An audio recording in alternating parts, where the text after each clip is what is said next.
Tela Cheia Filmes.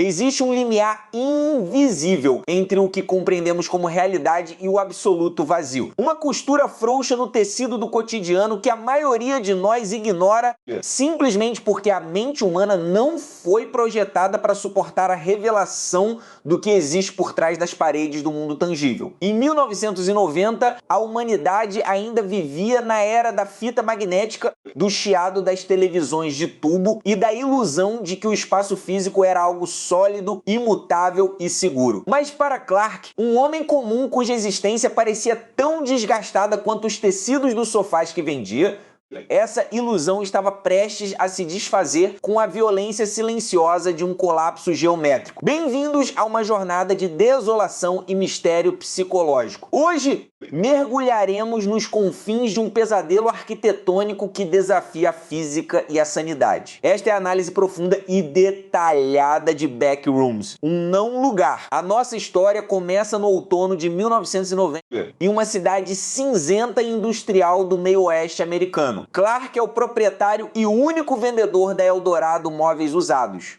Um estabelecimento decadente localizado no subsolo de um antigo centro comercial que já viu dias melhores. A loja em si já carrega a atmosfera de um não lugar. Um espaço saturado de objetos que pertenceram a vidas passadas. Mesas de jantar onde famílias que já não se falam mais se reuniam. Poltronas que guardam o recuo físico de corpos que talvez já tenham partido deste mundo. Clarke transita por esse cenário como um fantasma entre espectros. Ele é um homem na casa dos 40 anos, de ombros ligeiramente curvados pela rotina, olhar vago e uma sensação permanente de que sua vida é um rascunho inacabado. Ele sente que, de alguma forma, o mundo real o esqueceu. O cotidiano da loja é compartilhado com Cat, sua única funcionária. Cat é uma jovem de 20 e poucos anos, de olhar agudo e postura pragmática. Ela trabalha ali não por paixão, mas pela necessidade de pagar o aluguel do pequeno apartamento que divide com o namorado, Marcos. Cat possui uma inteligência prática que contrasta fortemente com o temperamento melancólico e quase obsessivo de Clarke. Enquanto ele se perde em divagações sobre a efemeridade das coisas, Cat organiza as notas fiscais, limpa a poeira acumulada nos móveis e tenta manter o negócio minimamente funcional. É em uma terça-feira chuvosa, sob o teto de concreto úmido da Eldorado Móveis, que a fresta no universo se revela. Clarke estava organizando o estoque nos fundos da loja, uma área mal iluminada, onde armários de carvalho maciço e divisórias de escritório desativadas eram empilhados de forma quase labiríntica. Ao tentar mover uma pesada estante de mogno que parecia emperrada contra a parede de concreto do fundo, ele percebe algo anômalo. Não há parede atrás da estante. Ou melhor, a parede física parece ter se tornado maleável, uma ilusão óptica, onde a matéria sólida se dissolve em uma névoa cinzenta e estática. Clarke estende a mão. O toque não encontra o tijolo ou o gesso frio, mas sim uma resistência morna, semelhante à densidade da água sob forte pressão. Ele empurra um pouco mais e seu braço simplesmente desaparece até o cotovelo no que deveria ser o lado externo do edifício, uma parede que dá diretamente para a fundação subterrânea da avenida principal. Não há dor, não há som, apenas uma sensação de deslocamento absoluto. Assustado, ele puxa o braço de volta. Seus dedos estão secos, mas cobertos por uma poeira fina e acinzentada que cheira a gesso velho e carpete molhado. Em vez de fugir, em vez de ligar para as autoridades ou gritar por socorro, Clarke sente um magnetismo inexplicável. Para um homem que passou décadas sentindo-se invisível no mundo real, a descoberta de um espaço que não deveria existir atua como um farol para um náufrago. Ele não conta a Cat imediatamente. Passa as 2 noites seguintes em claro, retornando à loja nas primeiras horas da madrugada, armado apenas com uma lanterna de metal pesado e a própria obsessão. Na terceira noite, ele decide atravessar. O momento da transição é descrito com uma riqueza de detalhes quase sensorial. Ao cruzar o limiar, a pressão do ar muda instantaneamente. O cheiro de chuva e poluição da cidade é substituído por um odor sufocante de carpete úmido e mofado. O aroma característico de prédios de escritórios que foram abandonados às pressas após uma inundação. E então, ao som. Um zumbido constante de baixa frequência vindo de uma fonte invisível. É o barulho de lâmpadas fluorescentes antigas. Um zumbido que vibra na frequência exata de 110 Hz. Um som que não apenas se ouve, mas que se sente nos dentes e nos ossos do crânio. Clark acende a lanterna, mas sua luz é quase eclipsada pela iluminação artificial que se acende de forma intermitente sobre sua cabeça. Ele está no que mais tarde seria conhecido como nível 0. Diante dele estende-se um labirinto infinito de salas de escritório vazias. O chão é coberto por um carpete texturizado de um tom amarelo sujo, desgastado em alguns pontos e visivelmente encharcado em outros. As paredes são revestidas por um papel de parede monofônico de um amarelo baile que causa uma náusea visual imediata. Não há janelas. Não há portas para o exterior, apenas divisórias de gesso que se cruzam em ângulos agudos, criando corredores que parecem se esticar até o infinito e salas que se abrem para outras salas idênticas. A arquitetura do local é uma afronta à lógica. Não há simetria funcional. Alguns corredores terminam abruptamente em paredes cegas. Outros estreitam-se até que seja impossível passar sem se espremer de lado. E salas imensas, que poderiam abrigar centenas de mesas de escritório, estão completamente vazias, sem qualquer mobília, exceto por manchas escuras no carpete que sugerem que algo esteve ali há muito tempo.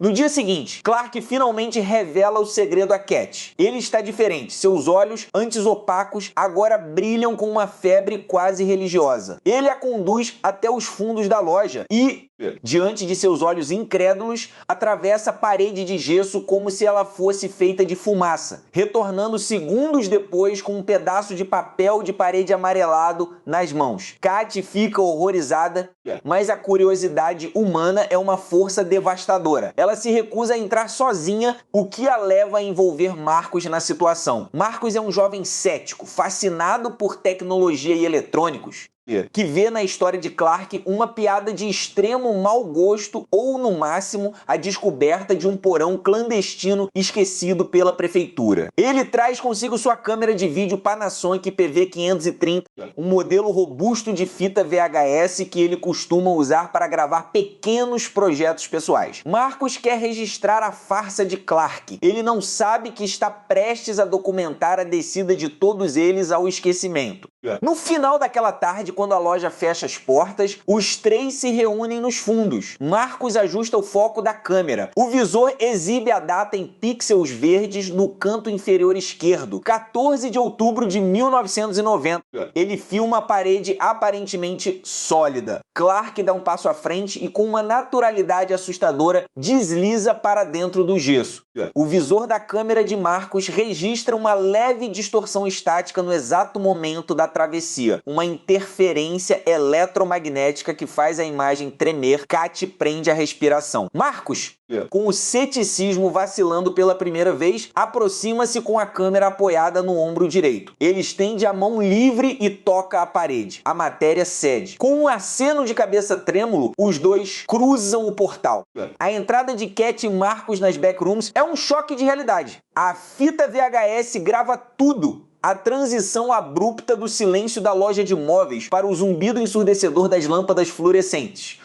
A câmera foca no chão amarelado, depois sobe para registrar as paredes infinitas. O foco automático da Panasonic luta para se ajustar à luz amarela e doentia do local.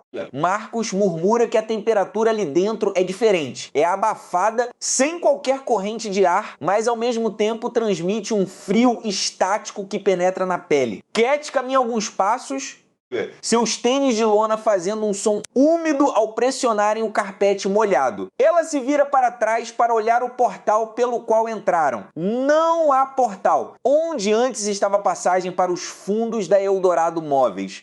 Agora há apenas uma parede de gesso amarelo baile idêntica a todas as outras.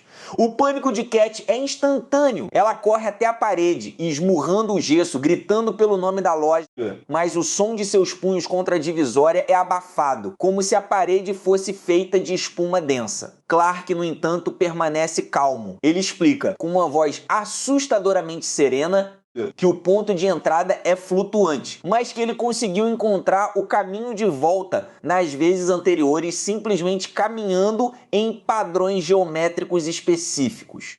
Ele mostra a eles um caderno de anotações de capa de couro desgastada. Dentro, há esboços de mapas, linhas retas que se cruzam, anotações de distâncias medidas em passos e setas desenhadas com caneta esferográfica preta. Clark convence Cat e Marcos de que eles precisam mapear as anomalias.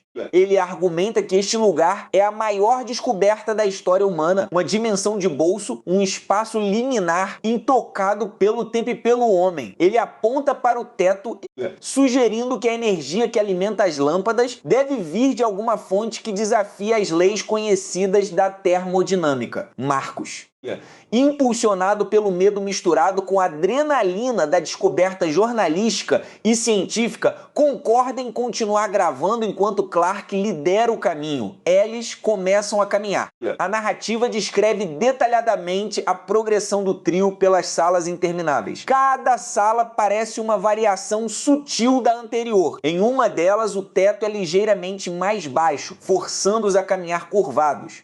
Em outra, o carpete está tão encharcado que a água escura sobe até os tornozelos deles, exalando um odor insuportável de decomposição orgânica e produtos químicos industriais. O tempo começa a perder o sentido. No visor da câmera de Marcos, as horas passam, mas a luz amarela e constante das lâmpadas não muda. Não há dia, não há noite, apenas a eternidade do meio-dia artificial. A tensão entre o grupo começa a escalar. Cat percebe que o caderno de Clark não faz sentido prático. Os mapas que ele desenha mostram caminhos que se cruzam no papel, mas que na realidade física do local deveriam colidir uns com os outros. É como se a geometria das backrooms estivesse se alterando ativamente atrás deles, reconfigurando os corredores no momento em que eles deixam de olhar para trás. Ela exige que eles parem e tentem encontrar o ponto de origem. É durante uma discussão acalorada entre Cat e Clark em uma sala de canto de formato triangular que o primeiro sinal de perigo real se manifesta. Através do zumbido das lâmpadas, um som diferente começa a ecoar pelos corredores distantes. Não é um som humano, é um ruído metálico e rítmico, como garras de metal arrastando-se lentamente sobre o gesso seco, acompanhado por uma respiração pesada, mecânica e distorcida. Semelhante ao som de um fole industrial antigo, o pânico se instala de forma definitiva. Marcos desliga a luz auxiliar da câmera, mantendo apenas o visor ligado para não atrair o que quer que esteja produzindo aquele som. Os três se encolhem contra uma das divisórias de gesso, prendendo a respiração. A câmera treme violentamente nas mãos de Marcos. Através da lente, a imagem capta a silhueta distorcida de um corredor a cerca de 30 metros de distância. A luz daquela seção pisca uma, duas vezes e depois se apaga completamente, mergulhando aquela parte do labirinto em uma escuridão absoluta do escuro. O som de garras se aproxima. Clark, em um momento de aparente transe ou loucura, dá um passo à frente, como se quisesse se comunicar com a entidade. Cat o puxa de volta com força, sussurrando um aviso desesperado. A entidade não se revela totalmente à luz amarela, mas a câmera de Marcos registra, por uma fração de segundo na borda do quadro, uma massa de filamentos escuros, semelhantes a cabos de metal retorcidos e longos apêndices, que parecem imitar a forma humana de maneira grotesca e desproporcional.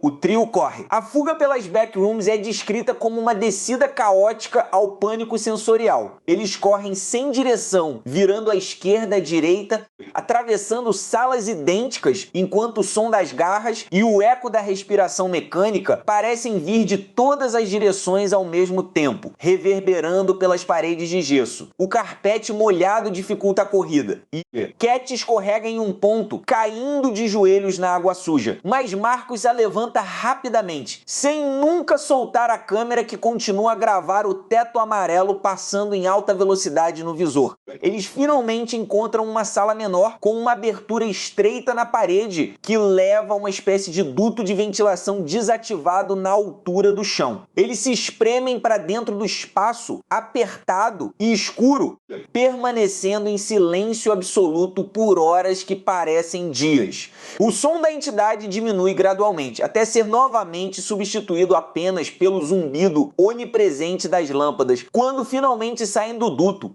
Exaustos, desidratados e com a sanidade no limite, eles percebem a pior das realidades. Clark desapareceu. Ele não entrou no duto com eles. No caos da perseguição, ele se separou ou talvez tenha escolhido seguir um caminho diferente. Cat e Marcus passam o que parecem ser dias procurando por Clark. Eles gritam seu nome até que suas vozes fiquem roucas, mas o som não se propaga adequadamente naquele ambiente. As paredes de gesso e o carpete parecem absorver as frequências sonoras altos, abafando os gritos a poucos metros de distância. Eles encontram vestígios dele, uma página rasgada de seu caderno de notas contendo um desenho confuso de uma espiral infinita, e mais tarde sua lanterna de metal, caída no chão de uma sala vazia, com a lente rachada e a lâmpada queimada.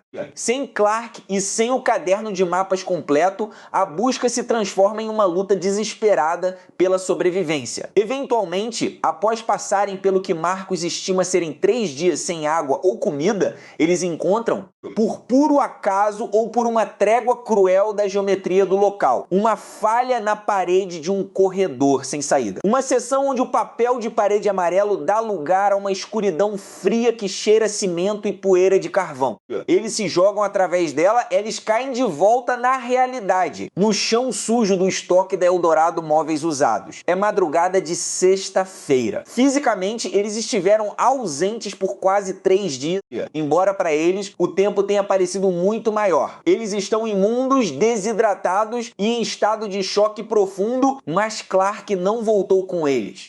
É neste ponto de absoluta devastação psicológica que entra em cena a doutora Mary Klein. Mary é uma terapeuta de meia-idade com um histórico profissional brilhante focado no tratamento de traumas severos e distúrbios dissociativos. Ela é uma mulher de presença calma, com óculos de armação de metal e cabelos grisalhos presos de forma elegante. No entanto, por trás de sua fachada profissional inabalável, Mary carrega suas próprias cicatrizes. Anos atrás, ela perdeu seu filho em um trágico acidente que ela psicologicamente nunca conseguiu processar por completo. Ela vive em seu próprio não lugar mental, um estado de luto congelado onde o mundo real perdeu as cores e o significado. Clark era paciente de Mary.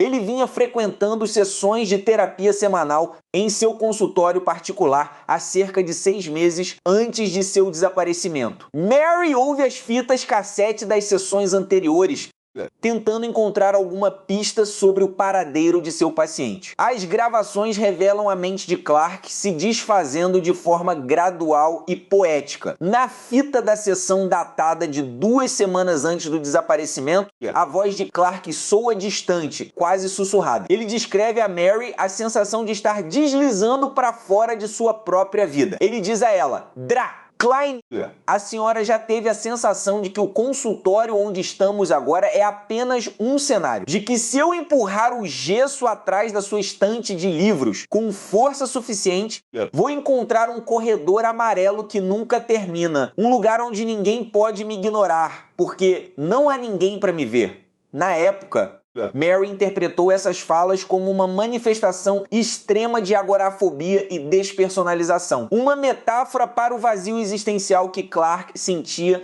em sua rotina medíocre. Ela se culpa amargamente por não ter percebido a literalidade e o perigo real por trás das palavras de seu paciente. Após o retorno traumático de Cat e Marcus, a polícia local trata o caso como um sequestro ou um surto psicótico coletivo provocado por inalação de gases tóxicos no subsolo do centro comercial.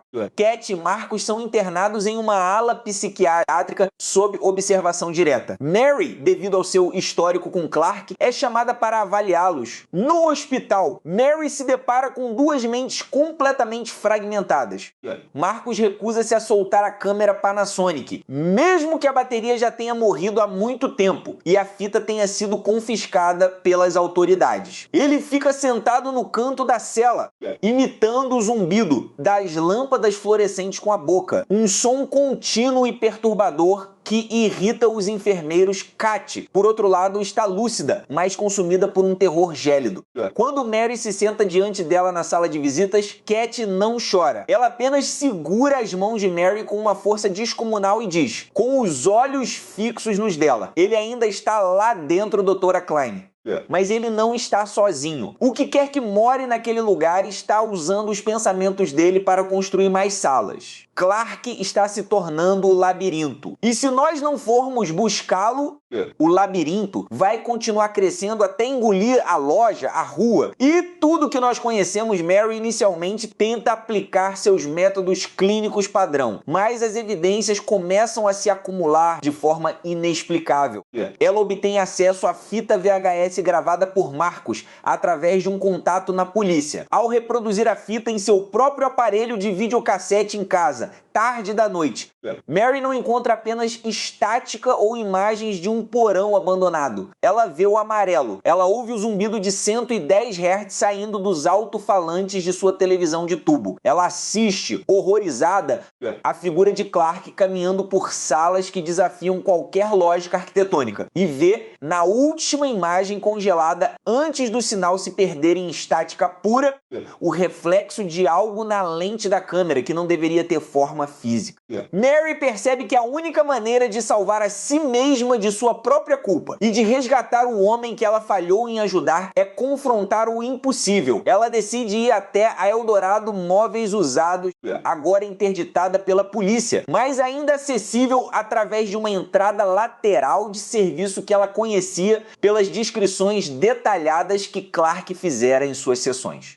Armada com um gravador cassete portátil para registrar suas observações clínicas, uma lanterna e o diário de Clark que ela recuperou secretamente dos pertences de Cat, Mary Klein caminha em direção ao subsolo do centro comercial. A noite está fria e silenciosa, a névoa cobrindo as ruas da cidade como um lençol cinzento. Ela entra na loja escura. Os móveis usados parecem sentinelas silenciosas sob a luz fraca de sua lanterna. Ela caminha até os fundos, passando pelas divisórias de escritório desativadas até chegar à estante de mogno maciço. A parede atrás dela exala uma vibração quase imperceptível, um calor residual que contrasta com o ar congelante do subsolo. Mary desliga a lanterna por um momento. Na escuridão completa, ela percebe um brilho amarelo pálido, uma luz difusa que emana diretamente do gesso sólido. Ela estende a mão trêmula. Ela lembra-se do filho perdido, da sensação de vazio que a consumiu por anos, daquela busca constante por um lugar onde a dor pudesse finalmente cessar. Talvez, pensa ela, as backrooms não sejam apenas um erro de programação da realidade física, mas sim um santuário para as mentes que já se desconectaram do mundo real. Como um suspiro profundo que ecoa na escuridão da loja abandonada, a doutora Mary Klein dá o passo definitivo. Ela atravessa a barreira do sólido. O ar muda. O cheiro de gesso velho e carpete úmido invade suas narinas. O zumbido das lâmpadas fluorescentes atinge seus ouvidos com a força de um choque elétrico. Ela acende a lanterna e olha ao redor. O amarelo baile a envolve por todos os lados. Ela está no nível 0A, busca por Clark começou, e com ela, o confronto inevitável de Mary com os labirintos de sua própria mente e com as forças inomináveis que habitam o não lugar. O primeiro passo de Mary no interior do nível 0 não é apenas um deslocamento físico, mas uma transição existencial. O ar que ela puxa para os pulmões parece pesado, carregado com a umidade ácida de um carpete que parece apodrecer há décadas sem nunca se decompor completamente. O cheiro é uma mistura nauseante de mofo antigo, poeira de gesso e o odor químico de cola barata de papel de parede que começa a se desprender sob o calor invisível de uma fonte inexistente. Cada inspiração é um lembrete físico de que ela violou os limites da realidade consensual. Acima dela, as lâmpadas fluorescentes tubulares não apenas iluminam, mas agridem. O zumbido que emitem não é um mero som de fundo, é uma frequência constante, irritante, que parece vibrar diretamente no osso esfenoide, por trás de seus olhos, como uma agulha magnética apontando para o vazio. É o som da estática cósmica, a assinatura sonora de um espaço que nunca deveria ter sido habitado. Um erro de renderização na própria tessitura do universo. Mary ajusta o foco de sua lanterna tática. A luz fria e branca do LED corta a penumbra amarelada, revelando a textura áspera e repetitiva do papel de parede. O padrão é hipnótico em sua banalidade. Arabescos desbotados de um tom amarelo mostarda que parecem se repetir infinitamente, desenhados por uma mente burocrática e sem alma. Ela olha para trás. A fenda pela qual ela entrou, o portal instável que a conectava ao porão cinzento e familiar de sua própria realidade, desapareceu. Em seu lugar, há apenas mais uma parede idêntica, contínua e indiferente. O pânico tenta se instalar, uma onda fria que sobe por sua espinha, mas ela o foca na figura de Clark. Ela precisa se concentrar. Clark veio antes, ele deixou rastros, ele tinha que ter deixado. Seus passos no carpete encharcado produzem um som abafado, um chiado úmido que ecoa de forma distorcida pelos corredores sem fim. A arquitetura aqui desafia qualquer lógica de construção. Não há janelas, não há portas de saída, apenas aberturas que levam a outros corredores idênticos, curvas em ângulos obtusos que parecem projetadas para desorientar o senso de direção mais refinado. Mary caminha com a mão esquerda encostada na parede, uma técnica clássica de navegação em labirintos, mas logo percebe que a própria parede parece mudar sutilmente de textura sob a ponta de seus dedos, ora fria como gesso, ora levemente morna, como se escondesse uma atividade biológica por trás da superfície inanimada. Após o que parecem horas de uma caminhada silenciosa e opressiva, onde o tempo perde a sua métrica habitual e se expande em uma agonia elástica, Mary encontra o primeiro indício físico da passagem de Clark. No cruzamento de 3 corredores que se assemelham a uma bifurcação sem sentido, ela avista algo caído no chão. Seus batimentos cardíacos aceleram, martelando contra as costelas. Ela se aproxima devagar, a lanterna trêmula iluminando o objeto. É uma caderneta de capa de couro preta, parcialmente encharcada pela água fétida do carpete. Ela se ajoelha, ignorando a umidade fria que penetra o tecido de suas calças, e recolhe o objeto com mãos trêmulas. Ao abrir as páginas coladas pela umidade, Mary reconhece a caligrafia apressada e quase ilegível de Clark. As primeiras páginas contêm anotações técnicas sobre frequência eletromagnética, cálculos matemáticos e esboços de diagramas que tentam mapear o intangível. Mas, à medida que ela avança nas folhas, a escrita se torna mais errática, as letras maiores, os traços mais profundos, quase rasgando o papel. Clark descreve o processo que ele chamou de deslizamento da realidade, a transição involuntária de uma dimensão física estável para esta dimensão de transição. Em uma das páginas mais recentes, ele escreveu uma frase que faz o sangue de Mary congelar. Eles não criaram este lugar. Eles apenas abriram a porta para que ele nos encontrasse. O amarelo não é uma cor, é um estado de espírito. Se você ouvir o zumbido mudar de tom, não corra. Ele já sabe onde você está.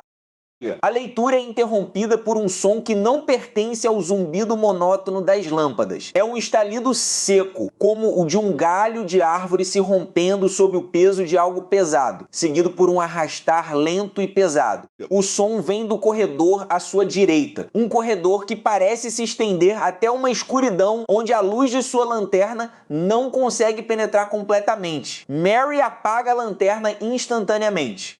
A escuridão que a envolve é quase sólida, interrompida apenas pelo brilho fraco e doentio que emana de algumas lâmpadas distantes. Ela prende a respiração, o peito doendo pelo esforço de manter o silêncio absoluto. Na penumbra, a silhueta do corredor à frente começa a se alterar. A geometria perfeita das paredes parece se distorcer. O que surge da escuridão não é uma criatura de carne e osso, mas uma monstruosidade de proporções impossíveis e movimentos desconexos. Uma massa esguia, composta por filamentos negros que se assemelham a cabos de metal retorcidos ou a galhos secos de uma árvore morta, move-se com uma lentidão espasmódica. A criatura não caminha, ela parece se projetar para frente através de espasmos mecânicos. Seus membros longos e finos batendo contra o papel de parede amarelo com um som seco e rítmico. É a personificação do Bacteria, uma entidade que parece ser uma extensão da própria anomalia do não-lugar, um sistema imunológico corrompido que busca purgar qualquer elemento estranho que ouse entrar em seu território. Mary recua milímetro por milímetro, suas costas coladas à parede úmida. Ela sente a vibração do metal retorcido da entidade através do próprio chão. A criatura para exatamente no cruzamento onde ela estava há poucos segundos. Ela move a parte superior de seu corpo amorfa de um lado para o outro, como se estivesse farejando o ar, ou melhor, sintonizando a assinatura vibracional da intrusa. Mary fecha os olhos, sua mente correndo para as memórias de Clark, para as noites em que ele ficava acordado no laboratório improvisado, murmurando sobre como a percepção humana é o único farol que essas entidades usam para caçar.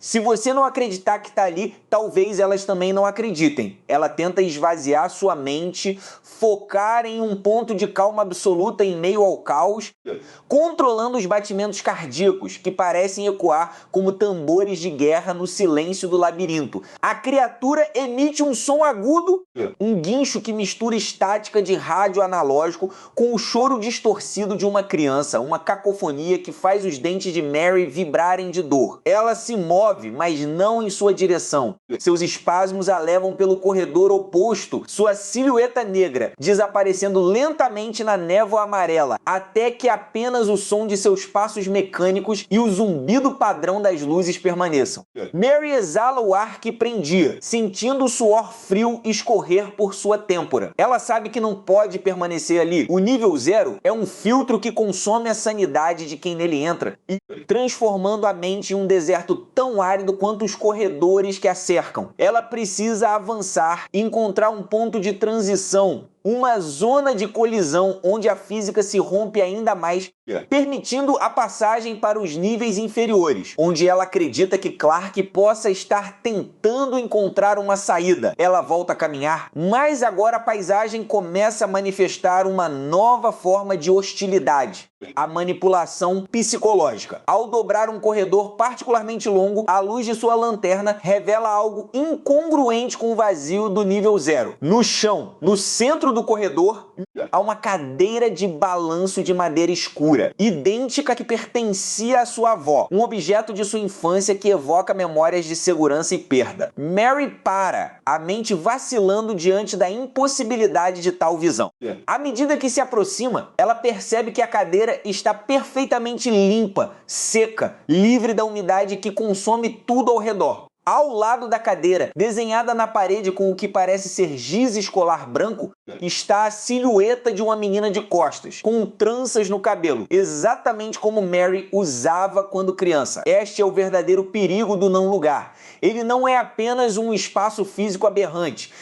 mas um espelho distorcido que se alimenta da psique humana. Ele escava as memórias de seus visitantes, utilizando-as como isca ou como ferramentas de tortura psicológica para quebrar a vontade de sobreviver. Mary sente uma atração quase magnética em direção à cadeira, um desejo avassalador de se sentar, fechar os olhos e se entregar ao esquecimento que o lugar promete. Suas pernas parecem pesadas, cada passo em direção ao objeto exige um esforço monumental de sua vontade. Não é real, ela sussurra para si mesma, sua voz soando fraca e estrangeira naquele ambiente de silêncio sepulcral. Isso não é real, é apenas uma projeção. Clark, eu preciso achar o Clark. A menção ao nome dele parece quebrar o feitiço. Ela força os olhos a se desviarem da cadeira e foca na parede oposta. É quando ela nota uma irregularidade na junção entre o teto e a parede. Uma das placas de gesso do forro está ligeiramente deslocada, revelando um espaço escuro e vazio acima do teto falso, de onde escorre um líquido escuro e denso, muito diferente da água do carpete. Ela se aproxima e percebe que logo abaixo desse ponto, o papel de parede amarelo está rasgado, revelando uma superfície cinzenta e industrial por baixo. Não é gesso ou tijolo, é metal escuro, coberto por uma camada de fuligem e graxa. Ela encontrou uma falha na textura do nível 0, uma área de no-clip, onde a realidade física do nível começa a se misturar com o nível 1 Mary. Sabe que a transição é perigosa. Atravessar essas falhas físicas é como saltar no escuro entre duas plataformas em movimento, sem garantia de que haverá um chão sólido do outro lado. Mas ela não tem escolha. A permanência no nível 0 é uma sentença de morte lenta pela perda da razão. Ela se apoia em uma das saliências da parede de gesso danificada, usando toda a força de seus braços para se erguer em direção à abertura no teto. O carpete sob seus pés parece resistir, como se o próprio chão estivesse tentando segurá-la, uma força de sucção sutil que puxa suas botas para baixo. Com um último esforço desesperado, Mary se impulsiona para cima, forçando seu corpo através da abertura estreita e escura do teto falso. O cheiro de amarelo baile e carpete úmido é subitamente substituído por um odor pungente de ferro fundido, óleo de motor queimado e ozônio. Ela sente a gravidade vacilar por um instante terrível, um segundo de queda livre em um vazio absoluto, onde não há em cima nem embaixo, apenas a sensação de estar sendo desintegrada e reconstruída em uma frequência diferente. Ela cai com força sobre uma superfície dura e fria de concreto áspero. A lanterna escapa de suas mãos, rolando pelo chão e iluminando uma nova e aterrorizante paisagem. Mary está agora no nível 1. Os corredores infinitos de papel de parede amarelo desapareceram. Em seu lugar, erguem-se paredes maciças de concreto cinza industrial, cruzadas por uma rede caótica de canos metálicos que tremem com a passagem de fluidos invisíveis e vapor sob alta pressão. Lâmpadas de sódio de alta pressão, protegidas por grades de metal, emitem uma luz laranja e trêmula que projeta sombras longas e distorcidas pelas paredes. O silêncio do nível anterior é substituído por um coro industrial de ruídos. O estalar dos canos que se expandem com o calor, o gotejar constante de condensação na água acumulada no chão e o som distante de geradores que parecem trabalhar além de sua capacidade máxima. Ela se levanta lentamente, sentindo a dor do impacto em seus joelhos e ombros. Ao recuperar a lanterna, a luz revela poças de água cinzenta e óleo espalhadas pelo chão de concreto. Há algo mais aqui. Algo que sinaliza que ela está se aproximando do epicentro da anomalia. Gravadas nas paredes de concreto, há inscrições feitas com tinta spray vermelha e preta. São símbolos, setas direcionais apontando para diferentes direções e palavras escritas em vários idiomas, todas transmitindo a mesma urgência desesperada. Não olhe para as sombras. O nível 2 é pior. Eles estão nos tubos. E bem no centro de uma parede, onde vários canos de vapor convergem, há uma mensagem escrita com o que parece ser sangue seco, uma caligrafia que ela reconheceria em qualquer lugar do mundo. Mary, por favor, Volte. Eu encontrei o que estava procurando, mas a porta não quer me deixar sair. Mary se aproxima da inscrição, tocando as letras ásperas com a ponta dos dedos. A presença de Clark é real. Ele esteve ali. Ele sobreviveu ao nível 0 e conseguiu navegar pelas engrenagens industriais deste novo pesadelo. Mas a mensagem também carrega um aviso de perigo iminente. O conflito central de sua busca se desenha com clareza brutal. Para resgatar o homem que ama, ela terá que se aprofundar ainda mais na infraestrutura de um mundo que reescreve as regras da existência a cada passo, sabendo que a própria realidade que ela deixou para trás está se tornando uma memória cada vez mais distante e intangível, ao longe. Ecoando pelos canos de metal do nível 1, um som metálico e ritmado começa a se propagar. Não é o estalo do vapor, mas o som de algo que bate metodicamente contra o metal das tubulações, aproximando-se através da rede de canos que corre acima de sua cabeça. A caçada recomeçou, e o não-lugar não tem intenção de deixá-la escapar. Cada batida contra o metal ressoa não apenas nos encanamentos, mas diretamente no centro nervoso de sua espinha. O som é seco, implacável, desprovido de qualquer compasso humano. É o ritmo de algo que calcula a distância entre si e sua presa através da vibração do ferro e do concreto. Ela não respira. O ar saturado com odor sufocante de ozônio, poeira industrial e água estagnada queima suas vias respiratórias como vidro moído. Ela sabe que no nível 1 as regras de segurança são uma ilusão frágil. As paredes de concreto cinzento, manchadas por uma umidade antiga e de origem duvidosa, parecem se estreitar à medida que ela força suas pernas cansadas a se moverem. Cada passo ecoa no chão molhado, criando uma assinatura acústica que entrega sua posição a cada fração de segundo. Som metálico acima dela acelera. O que quer que esteja rastejando pela rede de tubulações não está apenas seguindo-a, está se posicionando. Ela corre. Seus sapatos derrapam em poças de uma substância viscosa e amarelada que escorre das fendas do teto. A iluminação fluorescente, que antes emitia um zumbido monótono e quase hipnótico, começa a piscar em uma frequência violenta, espasmódica. A escuridão intermitente transforma o corredor infinito em uma sequência de quadros estáticos de puro terror. A cada fração de segundo em que as luzes se apagam, a escuridão parece durar uma eternidade, e a sensação de que algo se materializou no milésimo de segundo anterior torna-se quase insuportável. Ela dobra uma esquina à esquerda, depois à direita, tentando desesperadamente perder o perseguidor na geometria incompreensível daquele labirinto. Mas o labirinto é vivo, ele se reconfigura na periferia de sua visão. Portas que deveriam levar a salas de serviço agora revelam abismos de escuridão absoluta ou paredes sólidas de tijolos ásperos. Os canos acima dela começam a vibrar com tamanha intensidade que a ferrugem acumulada se desprende, caindo sobre seus cabelos e ombros como uma cinza industrial. O barulho de martelada cessa abruptamente. O silêncio que se segue é pior. É um vácuo sonoro que pressiona seus tímpanos. Ela para, encostando as costas contra a parede fria de concreto, tentando controlar a arritmia cardíaca que ameaça romper seu peito.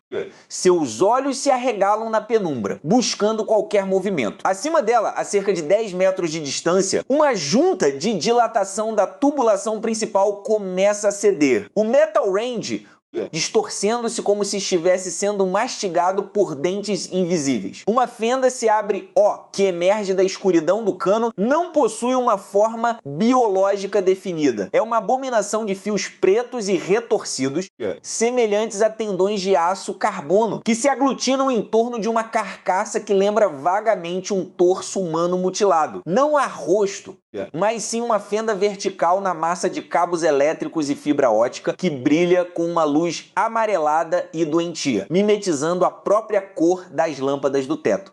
A criatura se solta do cano e cai no chão de concreto com um baque surdo, mais pesado, que faz o chão tremer sob os pés dela. Pânico puro e primitivo assume o controle de suas funções motoras. Ela grita. Um som que é instantaneamente abafado pela imensidão acústica do não lugar e dispara pelo corredor oposto. Atrás dela, o som de garras metálicas raspando contra o cimento começa a se propagar. A criatura não corre como um animal. Ela se projeta para frente em impulsos geométricos. Seus membros mecânicos e orgânicos se estendendo e se contraindo em uma velocidade que desafia as leis da física clássica.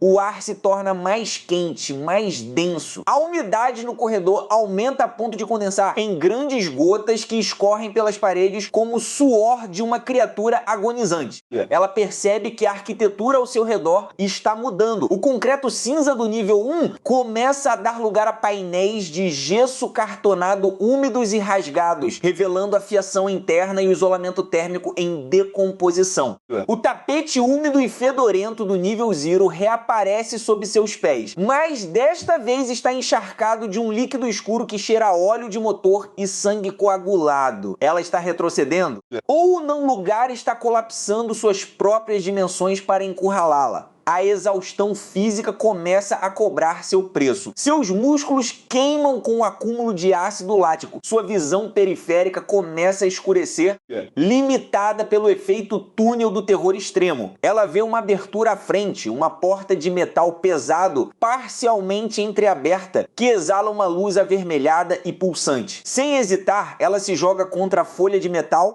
caindo em uma sala claustrofóbica e empurrando a porta com todo o peso de seu corpo para fechá-la. Ela encontra uma barra de ferro caída no chão e a trava na maçaneta, criando uma barricada improvisada. Do outro lado da porta, o impacto é imediato. Algo massivo colide contra o metal com uma força que faz as dobradiças rangerem e o batente de concreto rachar. Ela recua cambaleando, caindo de costas sobre o chão de grade metálica daquela nova sala. O chão não é sólido. Abaixo dela, através das fendas da grade, há um abismo infinito de névoa vermelha e engrenagens gigantescas que giram lentamente. Sem produzir som algum, ela se levanta, apoiando-se em uma mesa de controle industrial que repousa no centro da sala. A mesa está coberta por uma camada espessa de poeira e componentes eletrônicos desmantelados. No centro da bancada há uma câmera de vídeo antiga, modelo VHS dos anos 90, com a luz de gravação piscando em um tom de vermelho idêntico à luz que emana do abismo sob seus pés. É uma incongruência temporal absurda, mas naquele lugar a lógica é uma moeda sem valor. Atrás da porta, as batidas cessam novamente. Em vez do impacto brutal, ela ouve um som que faz seu coração parar por completo. É uma voz. Não uma voz monstruosa ou distorcida, mas uma voz extremamente familiar, doce e carregada de uma preocupação genuína. É a voz de sua própria mãe, chamando seu nome de infância, o apelido que ninguém mais conhecia. A voz implora para que ela abra a porta, dizendo que a busca terminou, que o jantar está na mesa e que ela está segura agora, ou o impacto psicológico dessa simulação é devastador. As lágrimas turvam sua visão. Por um milésimo de segundo, sua mão se estende em direção à fechadura da porta barricada. O desejo de ceder à ilusão, de abraçar o fim daquela jornada torturante, mesmo que isso signifique a morte, é quase irresistível. No entanto, ela olha para a tela de monitoramento acoplada à mesa de controle. O monitor de tubo de raios catódicos exibe a imagem da câmera externa O, que está do outro lado da porta. Não é sua mãe. É a criatura de fios e metal, mas agora sua fenda central está aberta, revelando uma bocarra composta por centenas de agulhas de costura enferrujadas que vibram em alta frequência, moldando o ar para reproduzir as frequências sonoras da voz humana que ela acabou de ouvir. A criatura está aprendendo, ela está decodificando suas memórias, suas fraquezas, usando o próprio medo dela como matéria-prima para a caça. Uma onda de repulsa e raiva substitui o medo. Ela recua da porta, aproximando-se da câmera de vídeo na bancada. Ao tocar no aparelho, a fita VHS dentro dele ejeta automaticamente com um estalo seco. Ela pega a fita. Na etiqueta adesiva, há algo escrito à mão, com uma caligrafia trêmula, mas que ela reconhece instantaneamente como sendo sua. A data escrita na fita é de 20 anos no futuro. A dissonância cognitiva é dilacerante. Como ela poderia ter gravado algo no futuro em um lugar que parece existir fora do tempo, ela insere a fita novamente e pressiona o botão de reprodução no monitor quebrado. A tela chia, exibindo estática antes de focar em uma imagem trêmula. O vídeo mostra esta mesma sala, mas o corpo de uma mulher está caído no chão de grade metálica. Os fios pretos da criatura subindo por suas pernas, integrando-se à sua carne,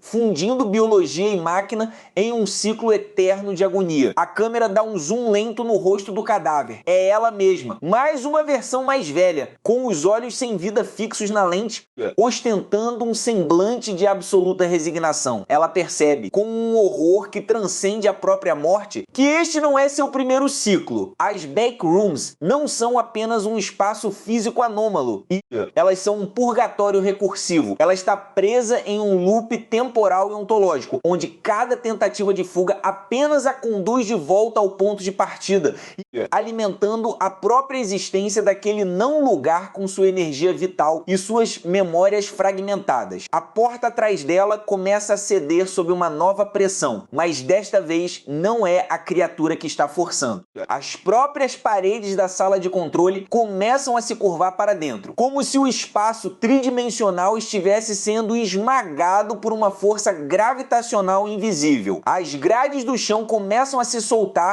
caindo uma a uma no abismo de névoa vermelha abaixo. A criatura finalmente consegue romper a barricada. A porta de metal voa longe, atingindo a mesa de controle e destruindo o monitor em 1000 pedaços de vidro e faíscas. O monstro avança, seus tentáculos de metal e tendões se estendendo como lanças em direção ao peito dela, sem ter para onde ir, com a realidade se desfazendo ao seu redor e o horror de sua própria existência cíclica martelando em sua mente. Ela toma a única decisão que ainda lhe resta. Ela não se entrega à criatura. Ela olha para o abismo sob o chão de grades destruído, onde a névoa vermelha pulsa como o coração de uma fera adormecida, e se joga na escuridão. Enquanto despenca no vazio, o som da criatura rastejando no topo da sala vai diminuindo, sendo substituído por um zumbido de baixa frequência que vibra em todo o seu ser. A gravidade deixa de fazer sentido. Ela não sente mais o vento contra seu rosto. Ela sente o próprio espaço-tempo se esticar, como se estivesse cruzando a fronteira de um buraco negro de pura entropia. Ela fecha os olhos, esperando o impacto final, a aniquilação definitiva de sua consciência. Mas o não-lugar não é tão misericordioso. De repente, o movimento de queda cessa com um solavanco violento. Ela abre os olhos. Suas mãos estão apoiadas em um tapete úmido e fedorento. O cheiro de gesso molhado e poeira invade suas narinas com uma familiaridade nauseante. Acima dela, o zumbido incessante, monótono e irritante das lâmpadas fluorescentes preenche o silêncio de um salão infinito de paredes amarelas. Ela está de volta ao Nivel Zero, mas algo está diferente. Suas mãos, ao tocarem o tapete, revelam cicatrizes que ela não tinha quando entrou ali pela primeira vez. E no bolso de seu casaco, seus dedos encontram um objeto frio e metálico. Ela o retira. É uma fita VHS, sem etiqueta, mas pesada com o peso de 1000 ciclos não resolvidos. Ela está de volta ao início, mas o labirinto já escreveu sua história em sua própria carne e a caçada está prestes a recomeçar. A fita VHS repousa na palma de sua mão esquerda, fria, densa e impregnada com um cheiro metálico de poeira e ozônio. Suas pontas dos dedos contornam o plástico áspero e a ausência de qualquer etiqueta não é apenas um mistério, mas uma promessa silenciosa. Diante dela, as paredes amareladas estendem-se até onde a vista alcança, banhadas por aquela luz fluorescente implacável que não conhece o conceito de noite ou dia. O zumbido constante, aquela frequência de 60 Hz, que outrora quase a levou à loucura, agora soa diferente. Não é mais uma agressão externa, mas o próprio pulsar do ambiente, uma respiração mecânica que parece compassar com o ritmo de seu próprio coração. As cicatrizes em suas mãos Marcas profundas que desenham linhas trêmulas e geométricas em sua pele são o mapa físico de sua provação. Ela compreende, no silêncio sepulcral deste recomeço, que as backrooms não são apenas um espaço geográfico perdido entre as fendas da realidade. Elas são um estado de espírito, um purgatório moderno feito de gesso, carpete úmido e arrependimento. Ela começa a caminhar. Mas o seu passo agora mudou. Não há o desespero caótico da presa que foge do predador, nem a pressa cega de quem procura uma saída fácil. Cada passada é calculada, firme, ecoando pelo corredor infinito.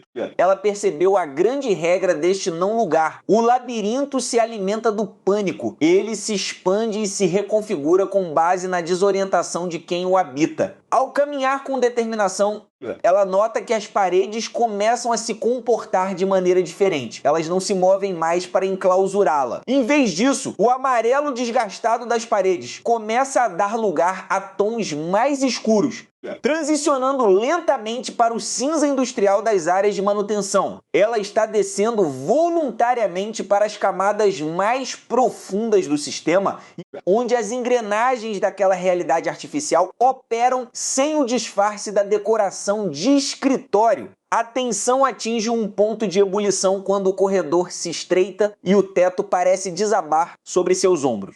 O ar torna-se pesado, saturado com o odor de mofo e água estagnada. É o prenúncio da presença. Das sombras de uma bifurcação à frente surge a silhueta esguia e desarticulada da criatura. Seus membros filamentosos, que parecem feitos de fios elétricos retorcidos e matéria orgânica em decomposição, estalam violentamente contra o chão de concreto. O som que ela emite é uma cacofonia de vozes humanas distorcidas, gritos de socorro capturados de outras vítimas que ali pereceram, misturados com o chiado de estática de rádio. No passado, este seria o momento em que ela correria até que seus pulmões sangrassem. Mas agora, ela para. Ela olha diretamente para a escuridão onde deveriam estar os olhos da criatura. Há um silêncio absoluto que se instala entre as duas forças. Ela dá um passo à frente, expondo suas mãos calejadas e cicatrizadas. Ela compreende que a criatura não é um demônio externo, mas a própria manifestação física da estagnação, a personificação de todos os que desistiram e foram consumidos pelo esquecimento do não-lugar. O monstro avança 1 metro, sua mandíbula impossivelmente larga se abrindo em um rugido silencioso de vento frio. No entanto, ao perceber a total ausência de medo na mulher, a criatura hesita. Seus movimentos rápidos e erráticos tornam-se lentos, quase contemplativos. Ela estende a mão que segura a fita VHS, oferecendo o objeto ao vazio. O monstro recua lentamente, seus membros se contraindo para trás, dissolvendo-se nas sombras das tubulações superiores como fumaça preta. Ela não venceu a fera pela força, mas pela recusa em continuar o jogo da caça. Com o caminho livre, ela entra em uma sala que contrasta violentamente com o restante do labirinto. Trata-se de uma réplica exata de uma sala de estar residencial do final dos anos 80. Há um papel de parede floral desbotado, uma poltrona de veludo marrom gasta. E no centro de uma mesa de centro de madeira compensada, uma televisão de tubo de 20 polegadas acoplada a um videocassete cinza e empoeirado. O aparelho está ligado, emitindo uma tela azul estática que ilumina a sala com uma luz fria e fantasmagórica. Este é o coração do nó temporal. Ela se aproxima da mesa. Suas mãos tremem levemente, não de pavor, mas pela solenidade do momento. Ela sabe que inserir aquela fita é o ato final de sua existência como ela conhece. Ao deslizar a fita VHS para dentro da fenda do aparelho, o mecanismo interno engole o plástico com um estalo mecânico pesado e satisfatório. A tela azul pisca, a estática racha o silêncio e a projeção começa. O que se revela na tela não é uma filmagem aleatória de corredores vazios, mas a sua própria vida antes de cair nas fendas da realidade. Ela se vê em momentos de pura pura desconexão cotidiana. Jantares silenciosos onde ninguém se comunicava, dias inteiros perdidos, olhando para telas de computador em cubículos cinzentos. A sensação sufocante de viver uma rotina sem propósito, onde cada dia era uma repetição exata do anterior. A mensagem central das Backrooms se materializa diante de seus olhos com uma clareza avassaladora. O labirinto amarelo nunca foi um acidente físico ou uma anomalia científica. Ele é a representação literal da vida moderna alienada. As Backrooms são o lugar para onde vão as almas que já viviam no automático, que já habitavam espaços liminares em suas próprias mentes, existindo sem de fato viver, presas em ciclos infinitos de produtividade vazia e solidão urbana.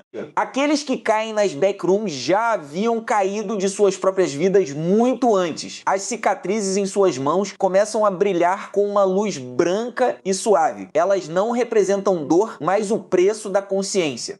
Cada cicatriz foi adquirida ao quebrar uma ilusão, ao lutar contra a apatia, ao escolher sentir a dor da realidade em vez do entorpecimento do labirinto. Na tela da televisão, a imagem de si mesma no passado olha diretamente para a câmera, cruzando o limiar do tempo e do espaço para encará-la na sala de estar esquecida. A sua projeção na TV sorri, um sorriso melancólico de despedida, e estende a mão de volta, o quarto começa a tremer. As paredes de papel de parede floral começam a se rasgar, e por trás delas não há mais concreto ou fiação, mas uma imensidão de luz branca e pura, que começa a invadir o espaço como um oceano de energia reconfortante. O zumbido das luzes fluorescentes aumenta de volume até se transformar em uma nota musical límpida, uma frequência de cura que harmoniza toda a dissonância do lugar. O carpete sob seus pés começa a se transformar em terra úmida e grama fresca. Ela fecha os olhos e respira fundo,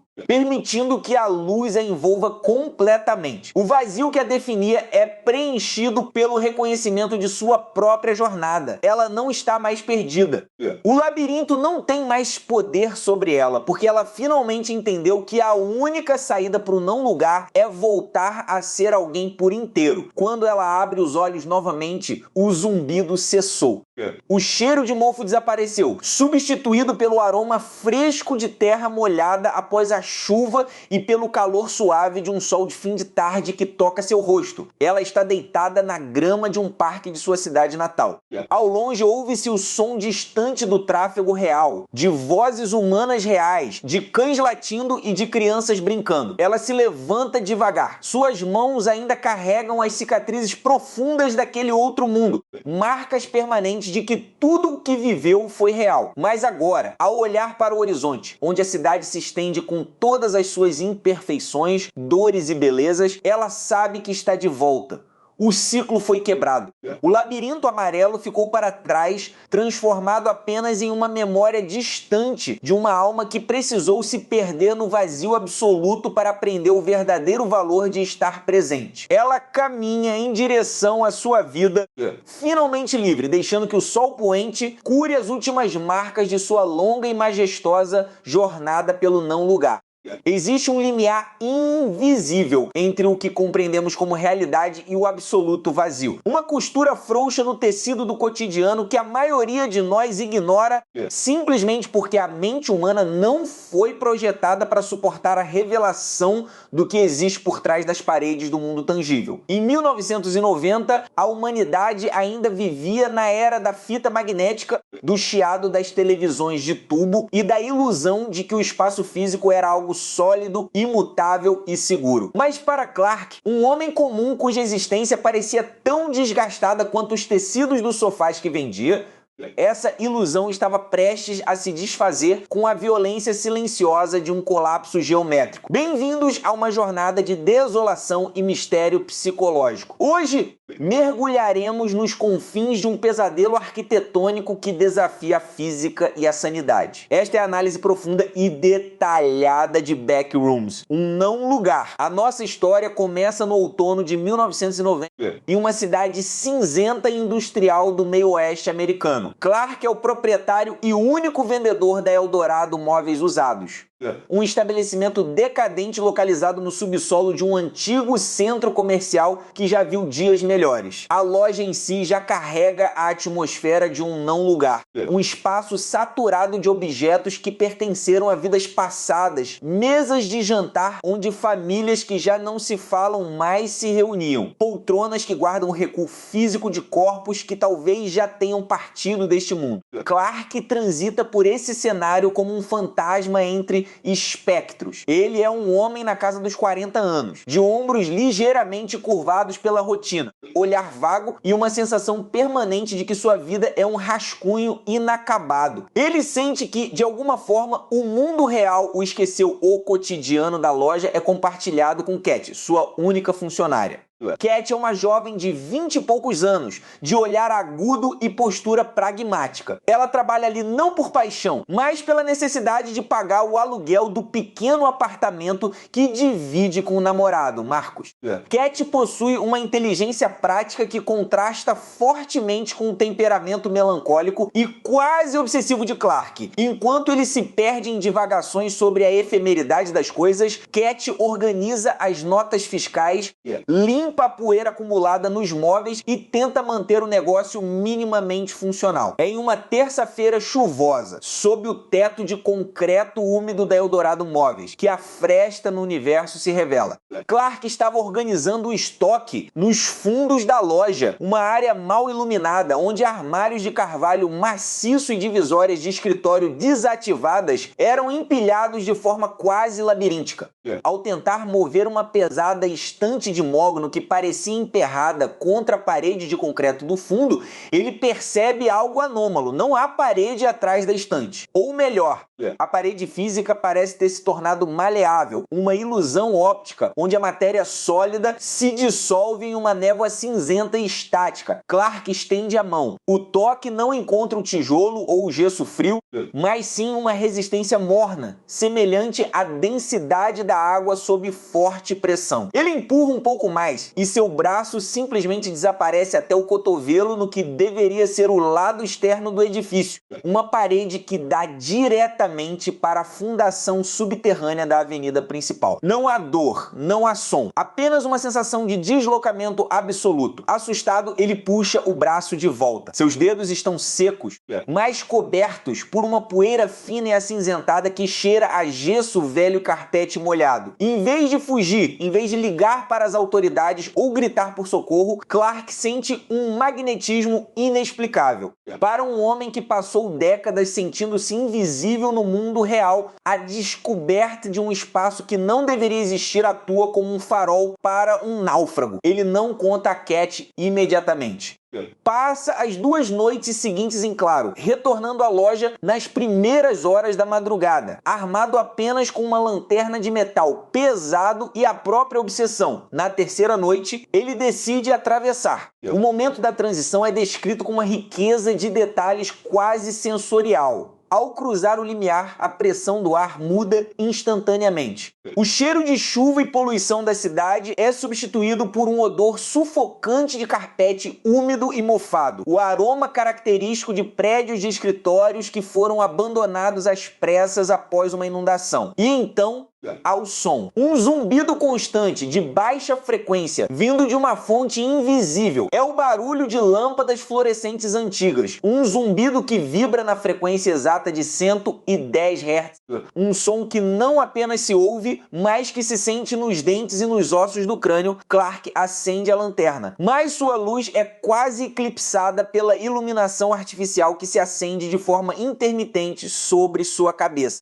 Ele está no que mais tarde seria conhecido como nível 0. Diante dele estende-se um labirinto infinito de salas de escritório vazias. O chão é coberto por um carpete texturizado de um tom amarelo sujo, desgastado em alguns pontos e visivelmente encharcado em outros. As paredes são revestidas por um papel de parede monofônico de um amarelo baile que causa uma náusea visual imediata. Não há janelas. Não há portas para o exterior. Apenas divisórias de gesso que se cruzam em ângulos agudos, criando corredores que parecem se esticar até o infinito e salas que se abrem para outras salas idênticas.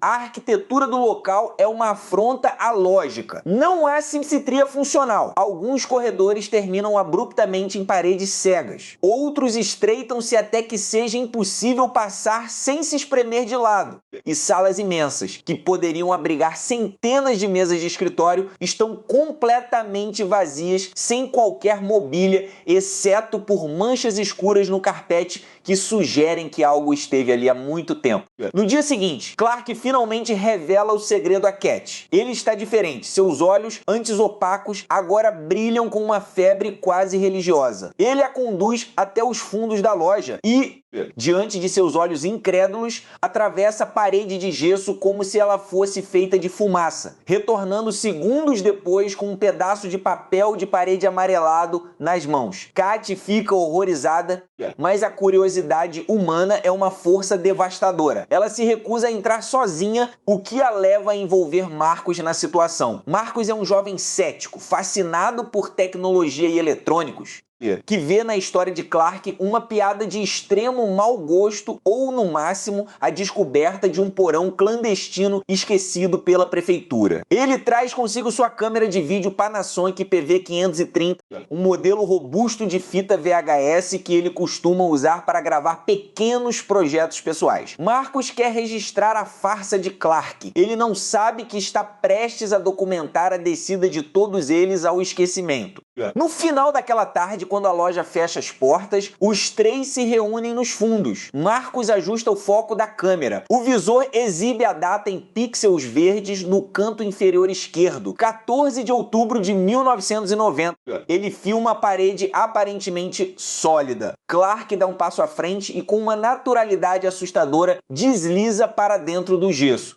O visor da câmera de Marcus registra uma leve distorção estática no exato momento da travessia, uma interferência eletromagnética que faz a imagem tremer. Cat prende a respiração. Marcus, com o ceticismo vacilando pela primeira vez, aproxima-se com a câmera apoiada no ombro direito. Ele estende a mão livre e toca a parede. A matéria cede. Com um aceno de cabeça trêmulo, os dois cruzam o portal.